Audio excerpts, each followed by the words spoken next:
ঢাকা দিল্লির সম্পর্কে টানাপোড়েনের মধ্যেই এবার গুরুত্বপূর্ণ বার্তা দিয়েছে ভারত। শেখ হাসিনা সহ পলাতকদের প্রত্যার্পণ, তারেক রহমানের দিল্লি সফর, জ্বালানি সহযোগিতা সব ইস্যুতেই অবস্থান স্পষ্ট করেছে নয়াদিল্লি। মঙ্গলবার সাপ্তাহিক সংবাদ ব্রিফিংয়ে ভারতের পররাষ্ট্র মন্ত্রণালয়ের মুখপাত্র রণধীর জয়সওয়াল এসব বিষয়ে কথা বলেন। জয়সওয়াল জানান, শেখ হাসিনা সহ অন্যান্য পলাতক আসামিদের প্রত্যার্পণের আবেদনটি প্রতিষ্ঠিত আইনগত প্রক্রিয়ার মাধ্যমে পরীক্ষা করে দেখা হচ্ছে, তবে ভারতের অবস্থানে নতুন কিছু নেই বলে জানান তিনি। এদিকে প্রধানমন্ত্রী তারেক রহমানের সম্ভাব্য দিল্লি সফর নিয়েও এখনও নতুন কোনো তথ্য দেয়নি ভারত। সফরের তারিখ চূড়ান্ত হয়েছে কিনা সে বিষয়ে হালনাগাদ তথ্য এলে জানানো হবে বলে জানিয়েছে জয়সওয়াল। অন্যদিকে নিরাপত্তা ইস্যুতেও ভারতের উদ্বেগ স্পষ্ট।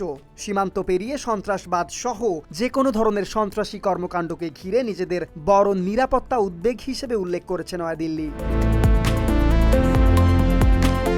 তবে রাজনৈতিক টানাপোড়েনের মধ্যেও জ্বালানি সহযোগিতা অব্যাহত রয়েছে। বাংলাদেশের অতিরিক্ত জ্বালানি চাহিদার বিষয়টি ভারতের নিজস্ব চাহিদা, শোধন সক্ষমতা এবং সরবরাহ পরিস্থিতি বিবেচনা করে পর্যালোচনা করা হচ্ছে। আর তিস্তা ইস্যুতেও নতুন কোনো কাঠামোর কথা বলেনি ভারত। জয়সওয়াল জানিয়েছে, পানি নিয়ে আলোচনা যৌথ নদী কমিশন সহ বিদ্যমান দ্বিপাক্ষিক কাঠামোর মাধ্যমেই চলবে। ভারত ইতিবাচক ও গঠনমূলক সম্পর্ক বজায় রাখার কথা বললেও প্রত্যার্পণ, নিরাপত্তা, তিস্তা ও প্রধানমন্ত্রীর সফর সব মিলিয়ে ঢাকা দিল্লির সম্পর্ক এখন গুরুত্বপূর্ণ কূটনৈতিক পরীক্ষার মধ্যেই রয়েছে।